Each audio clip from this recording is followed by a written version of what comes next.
नमस्कार। महाभारत के युद्ध, उसके मुख्य किरदार, ये सब तो हम जानते ही हैं, पर आज हम ना कुछ ऐसी कहानियों में उतरेंगे जो कम सुनी गई हैं। हाँ, मतलब जो मेन कहानी के साइड में चलती हैं, पर है बहुत दिलचस्प। बिल्कुल। और ये जानकारी हमें मिली है स्रोत महाभारत, अनसुनी कहानियां और रहस्य से। तो आज का मकसद है इन कहानियों के जरिए महाभारत की विशालता, उसके किरदारों की गहराई को थोड़ा और समझना। हाँ, एक अलग नजरिए से देखना है ना। हाँ, तो चलिए शुरू करते हैं। पहली कहानी लेते हैं भीम और हनुमान के मिलने की।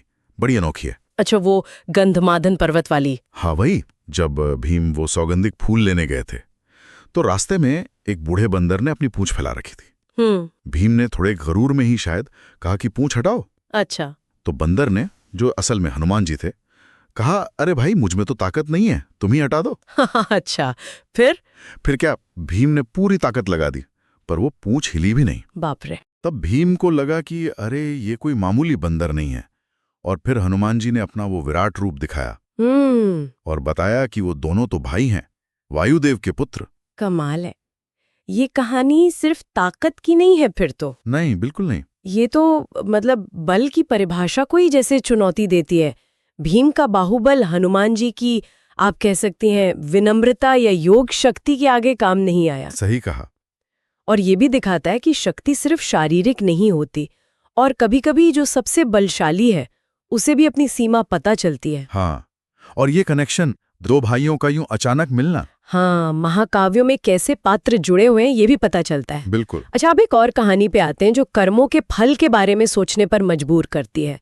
अश्वत्थामा का श्राप। उफ, हाँ, वो तो बहुत ही भयानक था। युद्ध के अंत में जब अश्वत्थामा ने गुस्से में अंधा होके पांडवों के सोते हुए बेटों को, मतलब उप पांडवों को मार डाला था। कितना भयानक काम था वो, और उसकी सजा भी वैसी ही मिली। हाँ, श्री कृष्ण से श्राप दिया कि वो हजारों साल तक भटकेगा पृथ्वी पर।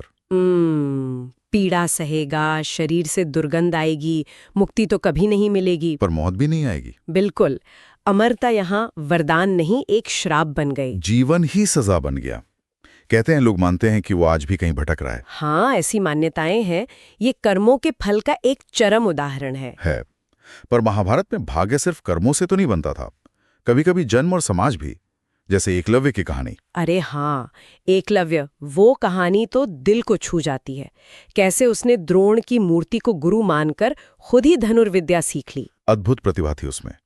पर जब द्रोण को पता चला तो उन्होंने गुरु दक्षिणा में उसका दाहिना अंगूठा ही मांग लिया, सिर्फ इसलिए ताकि उनका वचन न टूटे कि अर्जुन ही सर्वश्रेष्ठ रहेगा। ये घटना मतलब गुरु शिष्य परंपरा पर भी सवाल उठाती है, और उस समय की सामाजिक व्यवस्था पर भी। हाँ बिल्कुल, कि क्या योग्यता हमेशा वर्ग या राजनीति से ऊपर होती है या हो सकती है। सही।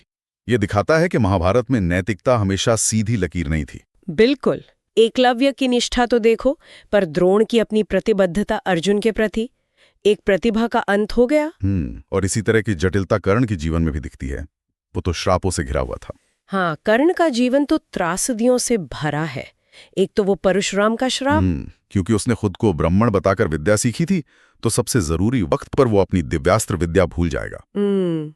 और दूसरा वो श्राप एक ब्राह्मण का, जिसकी गाय अनजाने में कर्ण के तीर से मर गई थी। हाँ, कि युद्ध में जब वो सबसे लाचार होगा, असहाय होगा, तो उसके रथ का पहिया धरती में धंस जाएगा। ये श्राप सिर्फ घटनाएं नहीं है, ये कहीं ना कहीं कर्ण के चरित्र, उसकी पहचान, उसकी परिस्थितियों से जुड़े हुए लगते हैं। सही कहा। वो वीर था, दानी था, पर उसकी पहचान को लेकर जो संघर्ष था, उसके जो फैसले थे, और फिर ये श्राप, सबने मिलकर जैसे उसका भाग्य लिख दिया। ये सवाल हमेशा रहता है कि ये सिर्फ नियति थी या उसके अपने कर्म, अपने चुनाव भी थे। कर्ण दिखाता है कि बाहरी हालात और अंदरूनी सिद्धांत दोनों मिलकर जीवन की राह बनाते हैं। वो हालात का शिकार भी था और अपने उसूलों का पक्का भी। बिल्कुल। और आखिर में एक छोटा सा जिक्र विदुर का भी कर लेते हैं, नीति और धर्म के ज्ञाता। हाँ, विदुर, जो असल में यमराज मतलब धर्मराज के अंश थे। धृतराष्ट्र और पांडु के भाई थे, पर दासे पुत्र होने की वजह से सिंहासन नहीं मिला। उनकी बुद्धिमत्ता, उनकी सलाह राज्य के लिए कितनी जरूरी थी, पर जन ने उनकी भूमिका को सीमित कर दिया। तो ये सब कहानियां मिलकर महाभारत को सिर्फ एक युद्ध की कहानी नहीं रहने देती। नहीं, बिल्कुल नहीं। ये तो जीवन के हर पहलू को छूती हैं। धर्म, कर्म, भाग्य, समाज, मानवीय उलझने, सब कुछ। हाँ, ये इस महाकाव्य को और गहरा और बहुआयामी बनाती हैं। ये कहानियां दिखाती हैं कि पात्र कितने भी बड़े क्यों ना हो, वो कहीं ना कहीं परिस्थितियों, कर्मों और समाज के जाल में फंसे हुए थे। सही। और यही बात शायद सुनने वालों के लिए सोचने को रह जाती है कि इन किरदारों के जीवन में भाग्य का कितना रोल था और उनके अपने फैसलों का कितना। ये भाग्य और कर्म की बहस तो हमेशा चलती रहेगी। महाभारत बस हमें इस पर सोचने के लिए और कोण देता है। बिल्कुल।